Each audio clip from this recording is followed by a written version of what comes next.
మీ business ఏదైనా మీ ఊర్లో promotion చేయాలంటే అది సుమన్ టీవీతోనే సాధ్యం. ఇప్పుడే సంప్రదించండి. హాయ్ హలో నమస్తే, వెల్కమ్ టు సుమన్ టీవీ. నేను మీ శివకుమారి. ప్రెజెంట్ అయితే మనం ఎక్కడ ఉన్నామో తెలుసా? ప్రకాశం జిల్లా ఒంగోలుకి దగ్గరలో ఉన్న కొత్తపట్నం బీచ్ దగ్గరికి అయితే వచ్చేసాం. బీచ్ అంటే ఎవరికి ఇష్టం ఉండదండి, ప్రతి ఒక్కరికి ఇష్టమే. సో సండే వస్తే చాలు, అమ్మ ఎక్కడికి వెళ్దాం అంటే బీచ్ కి వెళ్దాం, నాన్న ఎక్కడికి వెళ్దాం అంటే బీచ్ కి వెళ్దాం. సో పిల్లలు అడిగితే బీచ్ కి వెళ్దాం అంటారు. సో సండే వస్తే చాలు అందరు బీచ్ లోనే ఉంటారు. అందులో కొత్తపట్నం బీచ్ ఏ విధంగా ఉంటుందో చూద్దాం రండి. మన కొత్తపట్నం బీచ్ లో అయితే చాలా మంది క్రౌడ్స్ ఉన్నారైతే. సో చాలా మంది వచ్చారు, చూస్తున్నారు. ఇక్కడ చిన్న పిల్లలు పెద్దలు చాలా మంది ఉన్నారు. ఎందుకంటే ఇది సమ్మర్ కాబట్టి, సమ్మర్ అంటే చాలా ఎక్కువ మంది బీచ్ కి వెళ్ళడానికి ప్రిఫరెన్స్ ఇస్తారు. అందులో హాలిడేస్ ఇంట్లో ఉండలేము కాబట్టి. సో ఇక్కడ చూసినట్లయితే ఈ లొకేషన్ చాలా బాగుందండి. ఇక్కడ ఫోటో షూట్స్ కానీ, సో వెడ్డింగ్ షూట్స్ కానీ చాలా బాగుంటాయి. సో అదే విధంగా ఇక్కడ మూవీ షూటింగ్ కూడా ఎక్కువ జరుగుతాయి. సో మీకు ఆల్రెడీ తెలుసు మన కొత్తపట్నం బీచ్ గురించి అయితే. సో అదే విధంగా ఇక్కడ రిసార్ట్స్ కూడా చాలా బాగున్నాయండి.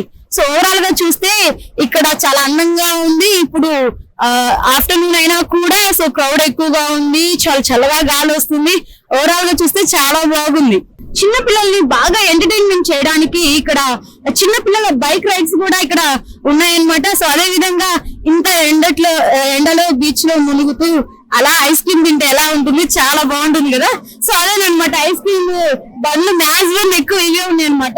సో పానీపూరి బండి అలానే బీచ్ లో మునిగిన తర్వాత చాలా చల్లగా తినాలనిపిస్తుంది ఈ ఎండల ఐస్ క్రీమ్. సో అవి కూడా చాలా ప్రొవైడ్ చేశారు. సో ఓవరాల్ గా చిన్న పిల్లలు పెద్దలు ప్రతి ఒక్కరు వచ్చారు, చాలా బాగా ఎంజాయ్ చేస్తూ ఉన్నారు. సో అదే విధంగా ఇక్కడ చూసినట్లయితే అలలు కూడా చాలా తక్కువగా వస్తున్నాయి. చిన్న పిల్లలు పెద్దలు సో అందరూ జాలీగా ఎంజాయ్ చేస్తూ ఉన్నారు.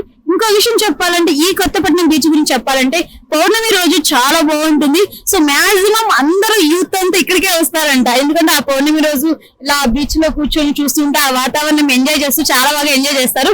అదే విధంగా ఎర్లీ మార్నింగ్ 5:30కి వస్తే ఇంకా చాలా బాగుంటుంది అని చెప్పేసి పబ్లిక్ అయితే చెప్పడం జరుగుతుంది. సో ఇంతమంది వచ్చారు కాబట్టి వాళ్ళతో కూడా ఎలా ఎంజాయ్ చేస్తున్నారు ఏంటి వాళ్ళ మాటలు కూడా తెలుసుకుందండి. మన ముందైతే బీచ్ కి ఎంజాయ్ చేయడానికి ఒక ఫ్యామిలీ వచ్చింది. వాళ్ళ ఫ్యామిలీతో కూడా మాట్లాడి తెలుసుకుందాం. Hi sir. Hi ma'am. మీ పేరేంటి? ఎస్కే చాంద్. సో ఎక్కడి నుంచి వచ్చారు సార్? మేము గిద్దలూరు మ్యామ్. గిద్దలూరు నుంచి. ఓ గిద్దలూరు ఎక్కడ సార్? కొత్తపట్నం ఎక్కడ సార్? అక్కడి నుంచి ఎలా వచ్చారు? యాక్చువల్లీ సమ్మర్స్ కదా, పిల్లలు కూడా హాలిడేస్ ఇచ్చారు, దానికోసం వచ్చాం. బాగుంది. ఎలా అనిపిస్తుంది ఈ రోజు Kothapatnam beach? I really thrill ma'am. I have enjoyed. వచ్చారా? Yeah ma'am, absolutely. Okay.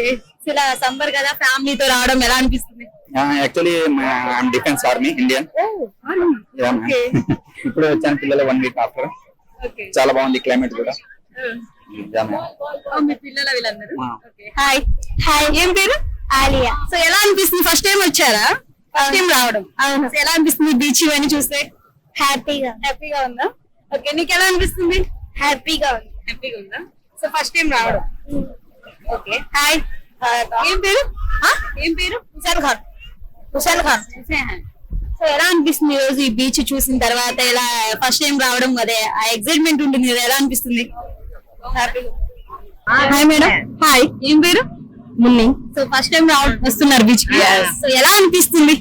Very enjoyful there. Okay. So Kothapatnam beach చూసిన తర్వాత ఏ విధంగా అనిపిస్తుంది మొత్తం చూడగానే? చాలా బాగుంది. yes. మైక్ కావాలా? see again. Okay sir. ఈ చిన్న పిల్లలు కూడా మైక్ పట్టుకొని మాట్లాడడానికి ట్రై చేస్తున్నాడు. ఒకసారి మాట్లాడేది. say hi. హాయ్ చెప్పు. no bye. సో ఇక్కడ చిన్న పిల్లలు కూడా ఈ ఎండలో కూడా చాలా బాగా ఎంజాయ్ చేస్తున్నారు. సో గిద్దలూరు ఎక్కడ, మన కొత్తపట్నం ఎక్కడ, అంత దూరం నుంచి ఇక్కడికి వచ్చారు. అంత బాగుంటుంది కాబట్టి ఇక్కడ ఫ్యామిలీతో వచ్చి బాగా ఎంజాయ్ చేస్తున్నారు. Hi sir. చెప్పండి. మీ పేరేంటి? శ్రీనివాస్. సో ఎక్కడి నుంచి వచ్చారు సార్? ఒంగోలు నుంచి. ఎలా అనిపిస్తుంది రోజు కొత్తపట్నం బీచ్ కి సండే రావడం, ఫ్యామిలీతో రావడం? బానే ఉన్నారు, బాగా సరదాగా అనిపించింది. ఫ్యామిలీతో పాటు వస్తే కొద్దిగా బాగానే ఉంది. ప్రతిసారి వస్తూ ఉంటారా? ఎప్పుడైనా వస్తుంటాం, వారం ఒకసారి వస్తుంటాం. సో మాక్సిమం సండే వస్తారా లేకపోతే మిగతా టైంలో కూడా వస్తూ ఉంటారా? సండే. సో ఎలా అనిపిస్తుంది బీచ్ కి రావడం? బాగుంది. బాగా ఆడుకున్నా. అందులో సమ్మర్ కదా, సమ్మర్ లో పేరెంట్స్ ఏం అడిగారు? బీచ్ కి తీసుకురావాలని అడిగారా? అడిగారు. నీకు ఎలా అనిపిస్తుంది? నాకు బాగా అనిపిస్తుంది. బీచ్ మంచిగా ఆడుకుంటున్నావా? ఈ బీచ్ అయితే నాకు బాగుంది. హ్యాపీయా? సమ్మర్ కదా, సమ్మర్ లో ఖాళీగా ఉంటాము. సమ్మర్ లో సెలవులు ఇవ్వగానే బీచ్ కి వచ్చేసాము. ప్రతిసారి వస్తూ ఉంటారా? వస్తా ఉంటాం. బాగా ఎంజాయ్ చేస్తున్నావు అయితే. Thank you very so much. So మీరు చూస్తున్నారు కదండి మన కొత్తపట్నం బీచ్ కి అయితే సో చాలా మంది క్రౌడ్ అయితే ఉన్నారు. ఎక్కడో దూరం నుంచి వస్తున్నారు, ఇక్కడైతే జిల్లా నుంచి రాష్ట్రాల నుంచి కూడా వస్తున్నారు. సో మన కొత్తపట్నం బీచ్ అయితే చాలా మంది ఒక టూరిస్ట్ ప్లేస్ గా కూడా భావిస్తూ ఉంటారు. చాలా బాగా ఎంజాయ్ చేస్తున్నారు. అందులో ఈ రోజు సండే ఫ్యామిలీతో వచ్చారు. చాలా బాగా చిల్ అవుతున్నారు అనమాట ఒక మాట చెప్పాలంటే. సో ఒక విషయం చెప్పాలంటే మన కొత్తపట్నం బీచ్ గురించి చెప్పాలంటే చాలా బాగుంటుందండి. ఎందుకంటే ఇక్కడ మూవీ షూటింగ్ జరిగాయి, వెడ్డింగ్ షూటింగ్ జరిగాయి, చాలా బాగా ఉంది. సో చిన్న పిల్లల్ని బాగా ఎంటర్టైన్మెంట్ చేయడానికి కూడా ఇక్కడ చిన్న పిల్లలకి బైక్ రైడ్స్ కూడా ప్రొవైడ్ చేయడం జరిగింది. సో ఒక చల్లగా తినడానికి ఐస్ క్రీమ్స్ కూడా అయితే అన్ని ఉన్నాయి. మరి సమ్మర్ అయితే వచ్చేసింది కదండి, ఈ సమ్మర్ లో చాలా మంది బీచ్ కి వెళ్ళాలనుకుంటారు కదా, ఇంకెందుకు మన కొత్తపట్నం బీచ్ కి అయితే వచ్చేసేయండి, చాలా బాగా ఎంజాయ్ చేయండి. సో ఇంకెందుకు చూస్తూ ఉండండి, మరిన్ని వీడియోస్ కోసం సుమన్ టీవీ ప్రకాశం.